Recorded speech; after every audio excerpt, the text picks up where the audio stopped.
Mayong hapon, Negros. Ini ang Digicast Negros 10. Ang napulo ka mga nagapanguna nga balita sa isa sang Negros ang amon igadulong sa inyo. Updin niyo kami via Facebook, YouTube, kag sa KK Channel 11. Kag mabatian naman kami sa radio station nga FMR Bacolod 91.1. Kag yari na ang top 10 nga mga balita sa Negros subong adlaw. Mga ginabaligya nga butane sa Burgos Market ginkumpeskar. Isa na naman kasunog ang nagluntad sa barangay Villamonte sang kahapon. Iloy nga nagpalubong sang iyang lapsag sa bakante nga lote ginapapangita sang otoridad. Transport Group magapatigayon sang protesta samtang nagahilapit ang deadline sang pagdula sang traditional jeepney. Kag sa good vibes, auto kag motorsiklo iparaffle sa New Year's countdown sa BCGC grounds. Initanan sa Digicast Negros 10. Sa number 10,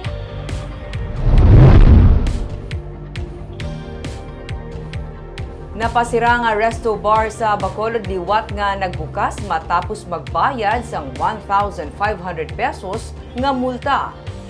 Sa nagligad lang nga Biyernes, liwat nga ginpabuksan sang City Legal Office Enforcement Team ang Acacia Grill sa 17th Street, Lacson matapos man makabayad sang 1,000 pesos nga multa para sa pagsupak sang City Ordinance 565 o kunang Revised Revenue Code kag 500 pesos para sa pagsupak sang pagsulundan angot sa pagbaligya sa magahulubog nga ilimnon sa mga menor de edad. Suno kay City Legal Officer Attorney Romeo Carlos Ting Jr., manubo ang multa nga nabase sa ordinansa. Gani nagapati man siya nga kinahanglan nga ma-review kag ma-amend ang pagsulundan. Sa records sa Business Permits and Licensing Office, Hulyo sang surrender sa management ang business permit para sa single proprietorship. Natalupangdan nga wala sila sang permit para mag-operate sa idalom sa natukod nga corporation amo nga sang Disyembre 18 ginpasiradaan ini sang syudad. Ginreklamo man sila sang Barangay Council sang Barangay 7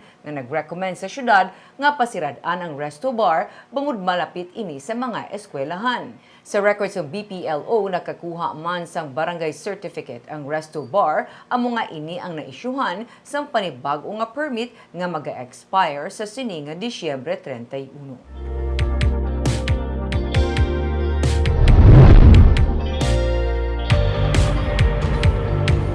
Sa number 9, isa ka two-story parking building ang ginsugda na tukod sang probinsya sang Negros Occidental.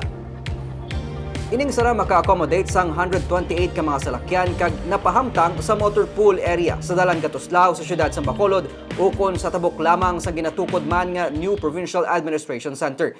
Suno kay Provincial Administrator Frando Diaz, gintala na ang parking area sa mga empleyado sang Kapitolyo Provincial kag kontigayo na nga mahuman ang pagtukod sa New PAC. Kasubong man sa nga natungdan nga two-story parking building, pwede nga makabutang sang bridge nga magaangot sang duwa ka mga edipisyo. Ginapaabot nga mahuman ang New PAC sa first quarter sang 2025 suno kay Diaz sa piyak nga bahin. Tigayo na nga na-clear ang daan nga PAC sa mga occupants sini. Suno kay Diaz, napahibalo na ni Governor Eugenio Jose Lacson ang dynamic builders nga among nag-lease sang propiedad nga pwede na makasugod sang demolition kag construction. Isa ka mixed-use building ang pagatukuron sa among site. 128 vehicles already. So, sa mga employees ta. So, you can imagine later on, magtapos ng duwa ka structures, we can build a bridge nga ang aton employee, matabok, nga do overhead, ano sa elevated siya, do sa Makati, bala. No? Kaya kanto na to dayon siya.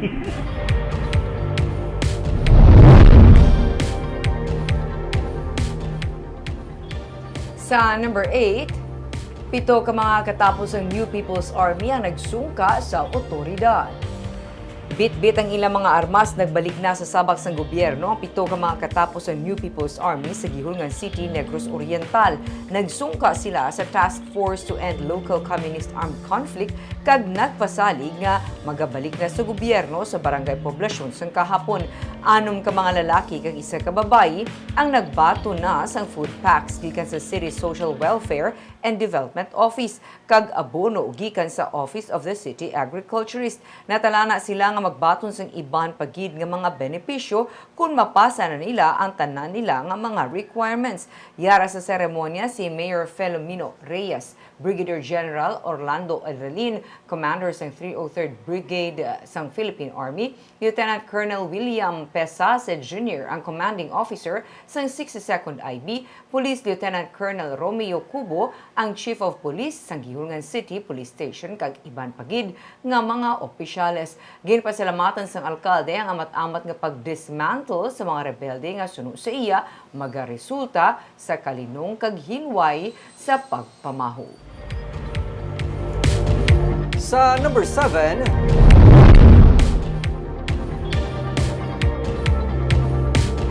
isa ka empleyado ang pilason sa gintiro sa iyaman anay amo. Gindala sa ospital si alias Marlon, 32 anyos, matapos nga gintiro sa barangay Banilad, Bacong, Negros Oriental, Martes ang udto. Sa report sang Bacong PNP, nagapangutod sang kahoy ang biktima sang hinali na lang nga gintiro sang isa ka ginkilala kay Isidro nga iya anay amo. Kag kaupod sini ang isa ka ginkilala kay Jovi. Giliyon sila nga nagpalagyo. Nagpangay naman sang tabang sa utod ng biktima nga nakaangkon sang igo sang bala sa abaga. Giliyon siya gindala sa Negros Oriental Provincial Hospital sakay sa patrol car sang Bacong Police Station. Ginausisa pa kung ano gid ang motibo sa krimen.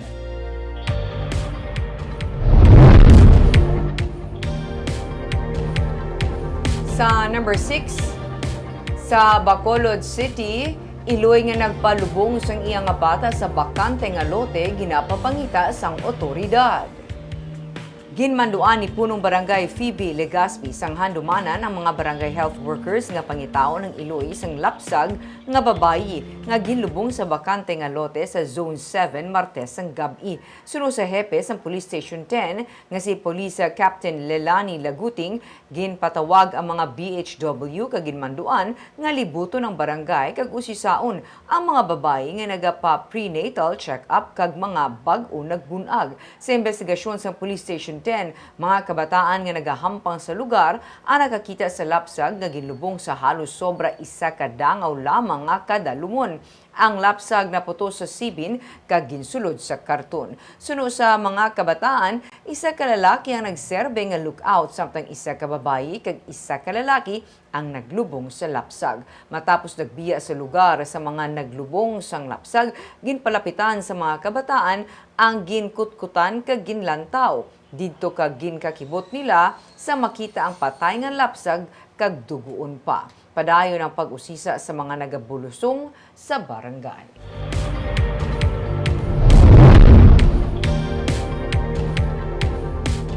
Sa number 5, isa naman kasunog ang nagluntad sa barangay Villamonte kahapon. Sa video nga kuha ni Louie Camacho, makita ang pagbinuligay sa mga residente sang Purok Malvar, Cubay sa barangay Villamonte sa Bacolod, mga 1:41 sang hapon. Ginabulos-bulosan nila, basya sang tubig ang kalayo na nagatupok sa balay pero napaslawan sila. Sa report ng Bureau of Fire Protection, nagsugod ang kalayo sa puluyan ni Harish Estrada. Duwa tanan ka mga balay ang nasunog. Ang isa totally destroyed kag ang isa partially damaged. 1:58, nagdeklarar ang mga bombero nga fire out na. Ginabulubanta nga yara sa 36,000 pesos ang halit sang kalayo. Wala pa matumod ang ginhalinan sang kalayo. Wala sang may ginreport nga nasamaran o kung napatay sa sunog.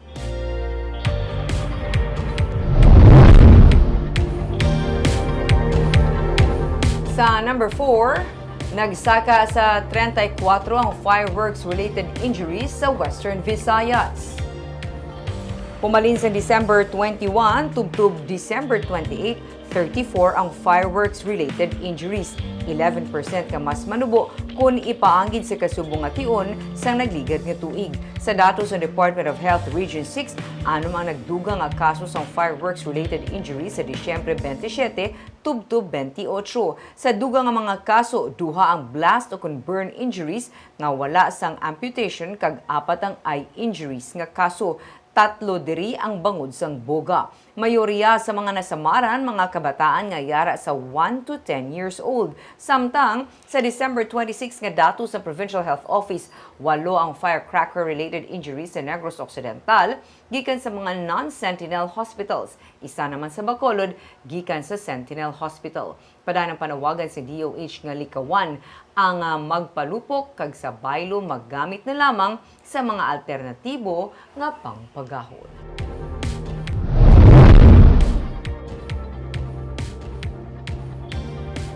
Sa number 3, nagapabilin nga pending sa Local Government Committee sang House of Representatives ang hagna angot sa redistricting sang syudad sang Bacolod. Inisunod kay 6th District Representative Mercedes Alvarez nga among nagapamuno sang komitiba. Taliwa sa nagagwa nga impormasyon nga ginpaiway ang among hagna bungod sang isyu sa budget suno kay Alvarez. Yari ini sa Local Government Committee kag nagahulat sang opinyon sang tagsa ka National Agency. Patag ni Alvarez, ginuna ang hearing damlag pa sa budget. Kasubong sa Negros Island Region Bill, nagakuha man sila sang opinyon sang tagsa ka National Agency nga may kahirabtanan diri. Gahulat lang kami sa mga opinions of agencies involved. Okay. Kay nabatian namon nga daw hindi madayon kay hindi wala budget ang national government. Do wala pa man naglabot sa amo na istorya. So committee and Pero local it's still pending with the Committee on Local Government. Sa number 2, malapit sa 1,500 ka mga katapos ang transport organization ang ginapaabot magabulog sa rally kontra sa jeepney phase-out buwas December 29. Isa ka solidarity walk ang pangunahan sa Bacolod Alliance of Commuters, Operators and Drivers o Bakod buwas 2:00 ang hapon. Halin sa Rizal Elementary School sa Dalan Araneta, magamarcha ang grupo upod sa katapos ang undok kag katapos sa mga progresibo nga grupo. Suno kay Rudy Catedral, ang presidente sang Bakod, ginalauman nila ang pag-upod man sa mga pasahero agud nga mabalabagan ang natalana nga pag-phase out sang traditional jeepney sa tion nga mag-expire na ang ila provisional authority sa Disyembre 31. Magatipon ang katapos ang transport group sa Fountain of Justice sa atubang sang daan nga City Hall. Nalakip man sa ila panawagan ang pag-rehabilitate sang traditional jeepney kag ang pagdula sang consolidation sang ilang nga prangkisa sa tuyo man nga mangin kabahin sang jeepney modernization program. Ang ining programa sa aton nga gobyerno nga consolidation kag kung gusto nila nga upod ang aton nga mga traditional jeepney sa modernization program, hindi makamayo sa aton kag apektado gid ang tanan sini, hindi lang kami nga mga magagmay nga mga driver kag operators, subong man ang mga commuters diri sa syudad sang Bacolod kag sa bilog nga Negros Occidental. Kag sa numero 1 sa mga balita sa Negros subong adlaw.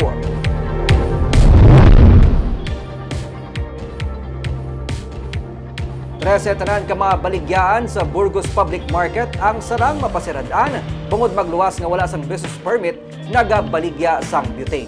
Yari ang report. Sinako-sako sang butane canisters ang nakumpeskar sang inspection team. Naging pangunahan sang business permits and licensing office upod sa City Legal Office Enforcement Team kag kapulisan sang ila ginusisa ang 20 ka mga baligyan sang butane sa Burgos Public Market. Sa 20, 13 ka mga baligyaan na napatod nagabaligya sang butane na ginadumilian sandig sa City Ordinance 885. Natulupang danman nga wala sang permit ang mga baligyaan sa merkado. Endorse ko anay, may-endorse kami anay isang tanan nga inspection slip naging issue ko subong i-endorse namon sa City Legal Office. Okay. Oo. Tapos i-versus namon sa ilalista kay out of I think 20 do apat ang nanira. Ang inspection team ang mag-recommend sang posible nga pagpasara sa mga baligyan nga na-issuehan sang notice of violation. May 3,000 tubtob 5,000 nga multa ang madakpan nga illegal nga nagabaligya sang butane. Pwede na sila ma-recommend for closure depende gyapon sa City Legal Office basta everything lang di nga pun nakita namon kag i-endorse ko lang tanan. Wala mayor's permit tapos may iba niya may mayor's permit sila pero gabaligya gi-issuehan ko man sa gyapon because may ara sila gyapon na confiscate na nakuhaan sila sa mga butane nga canisters. Ang customer nga si Carmen Ramos mabakal pa kuntani isang butane para sa iya nga kapihan. Wala siya makatulupangod nga ginakumpeskar na gali sang enforcement team ang mga supply sang butane sa iya suki nga baligyaan.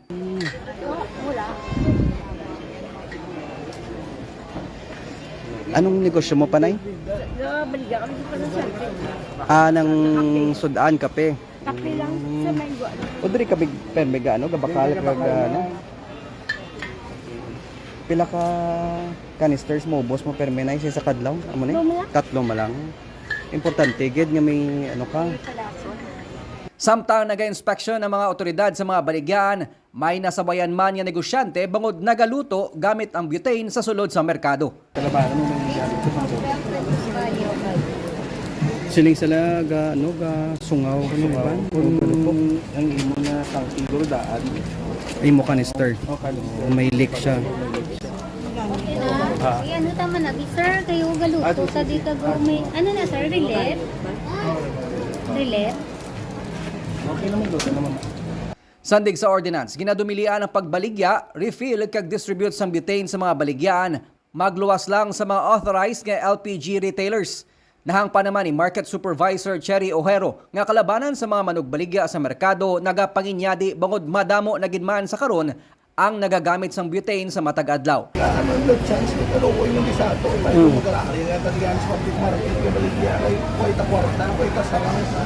Ano ka nakalawig sir gabaligya? Butane?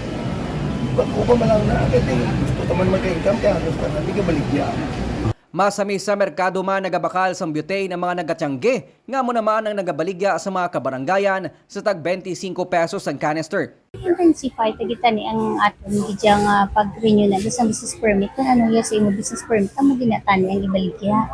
Which is siling kung gani mayuman kung masaylo na gid man lakag maguba kay ti magawad na sila permit kay ti isa bago nga market nga design sectioning na gid.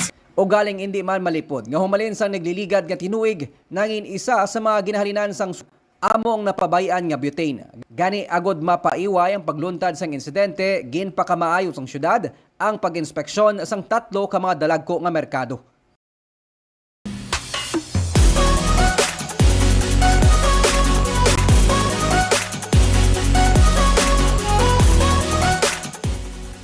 Sa Good Vibes, balantayan ang magarbo nga New Year's countdown sang Bacolod. Magluwas sa fireworks display, ginapaabot man kung sino ang mangin masunod nga mapalaron nga magadaog sang brand new car kag motorsiklo.